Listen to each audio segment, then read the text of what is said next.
Hey everyone, it's 11:02, the evening of the Fed event, so 11:03 tomorrow would be Wednesday, and the Fed has been meeting today and tomorrow they'll tell us their decision, and everybody's freaking out, or at least worried about what may come out. So let's stick to the facts and see if we can come up with a plan. For me, here's my plan. First, this is a monthly chart of the SPX, the S&P index. Clearly, the bulls are in charge. We just broke records on all counts today. Fact. We had a little tizzy in September. We thought we were going to buy the dip. It took a little bit longer, just I think 5 days longer than the last dip. And the dip before that, it was exactly identical. If you've gotten my videos, then you know what I'm talking about. And here we are, new all-time highs on all indices. We didn't close on the IWM on the small caps, new all-time high, but I do believe we pierced today. Huge step. We haven't done that in, 7, 8 months. So anyway, back to the one fact. Fact one, the bulls are in charge of the price action, period. Fact two, we have a QE going on for the long term, and it's not going to end tomorrow regardless of what he says. What he will say, he will announce the beginning of the end, called a taper. The taper is a process by which they reduce the amount of help they're giving to the economy. So they will continue helping for months and months, and tomorrow we'll find out when they will start reducing. They haven't even done it. They won't start this month. I don't think. They have to give us a heads up, and I'll show you. So that's fact two, that we will have QE for a number of months, and that the taper does not end it. That will begin the end. And fact three is that, first, let's say that Wall Street does not worry about conditions. They worry about unknowns. So whenever they freak out over something new, the worst. Meaning, if they haven't seen it before, whatever it is, they freak out. Remember the fiscal cliff? When the credit rating of the United States was downgraded, it was the end of the world. And guess what? The taper tantrum? I dare you to point out the taper tantrum on this chart. Can you see it? I'll give you a hint. Actually, I'll tell you exactly where it was. You won't find it on the chart. So, fact, again, that the taper tantrum is likely to be less effective or impactful the second time around, because Wall Street has seen it already. This is not the first time we taper. So everything points to, unless Powell comes out and either stupidly says something that will freak us out with a new variable, or on purpose sabotages the economy, he can't say anything that should have any lasting effect on the market, the stock prices, because we have seen it before. So let's talk about before. I did a lot of homework this evening to lay it out. This is the Fed actions over since the 2008 crash. So the 2008 global financial crisis was a balance sheet problem, and they solved it by pouring money at it. Money that is infinitesimal compared to what we're doing right now. It's tiny. But let's say that there was QE. Those white boxes were QE start, QE enhancement, and QE end, and then they decided that we shouldn't really end it. They did the QE rollover, whatever the hell that meant. So let's say all of these four white ones are QE.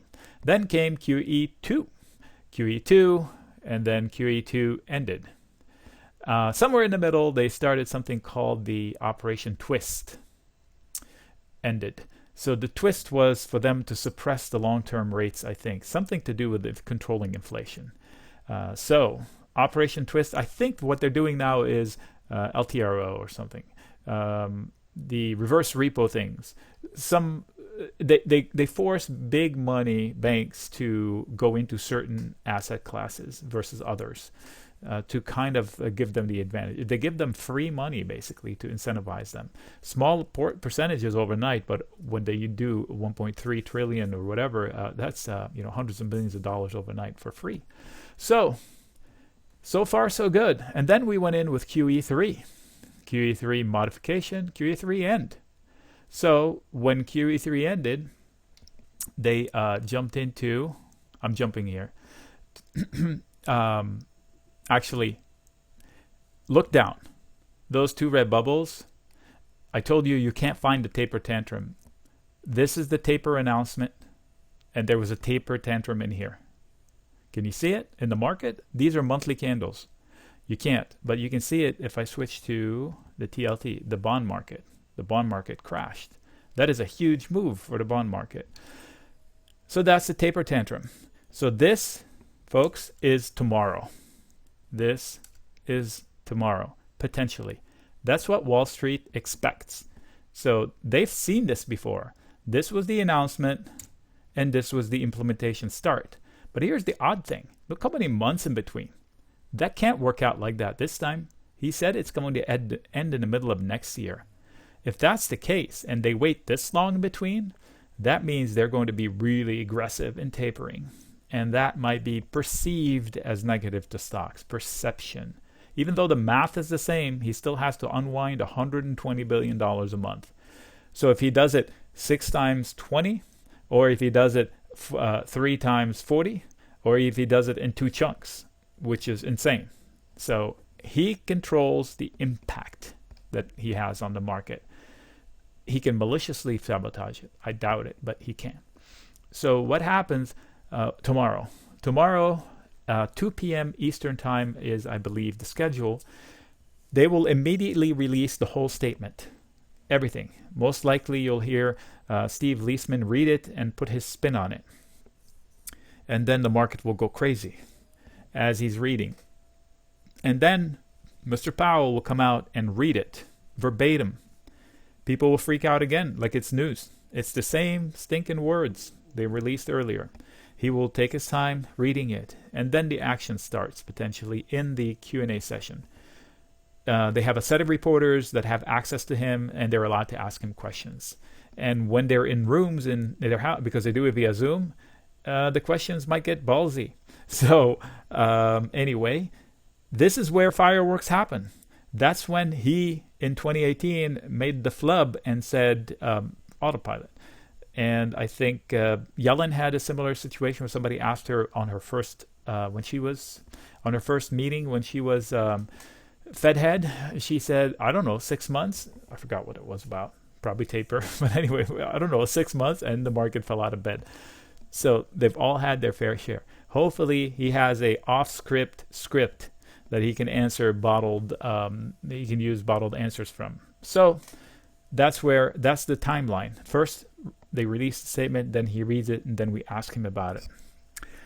The one thing I know, unless he on purpose breaks it, the market should just get past whatever he has to say. Worst case scenario, he says, we're starting to taper immediately. We're going to taper 20 billion a month. The worst case scenario, that it's not that bad.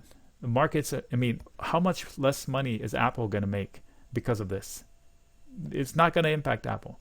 And what would hurt the economy? So we're going to have still QE. We're going to have medicine for an extended period of time until it ends next year sometime.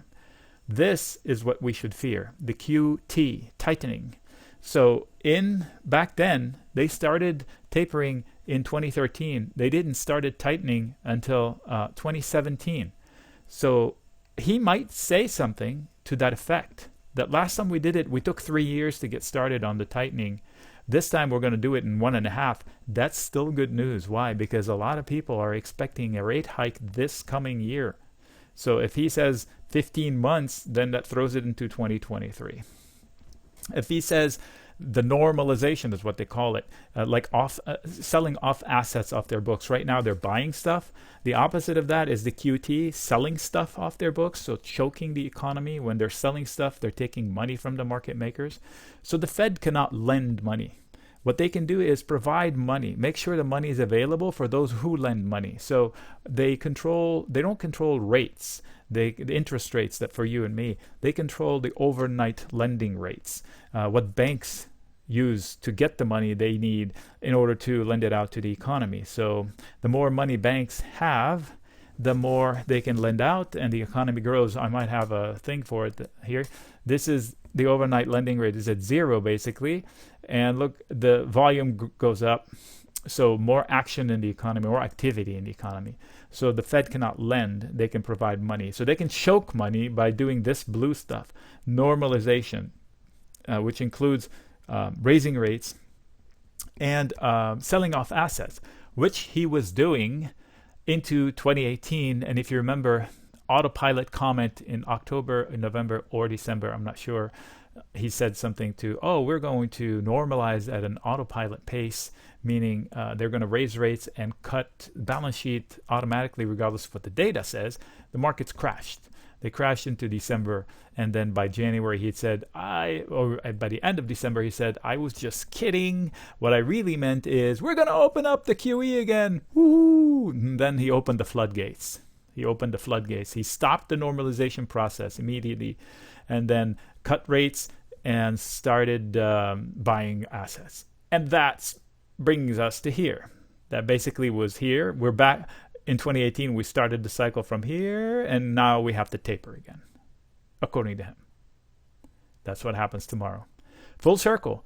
What my point is, Wall Street has seen this movie before. They're less likely to freak out. You know who will freak out? You and me. You and me. The big money has seen this before. They have contingency plans. The banks know what to do. The big BlackRock knows what to do. Goldman Sachs knows what to do. The poor schlep that started trading during the 2020 doesn't know what to do. They will freak out and get hurt. They will do the exact opposite. That's who the big banks make money off of, retail. People who are not prepared. So I'm not saying go all in. I'm saying don't freak out without evidence. How can I not freak out? Well, folks, I can do this. I can look at the actual charts, which we do every day. And I share it once a week. And I've been saying, watch the small caps to confirm this breakout, and the small caps may confirm it this week. They actually broke out today, but not enough to say this is it. And if we do, we're going 8 to 13% higher. But it all starts from somewhere, whether tomorrow or after a dip from tomorrow. I will buy the dip if it comes.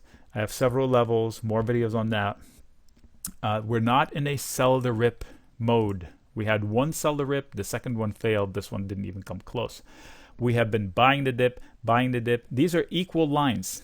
Buying the dip, almost mechanically buying the dip. This one was exactly the same size. It just took 5 extra days to happen, and it failed, and then it happened again. So we bought the dip, we broke new highs like we said we would. So now the bulls are still in control. I take it one line at a time and ignore the news for now. Nick signing out.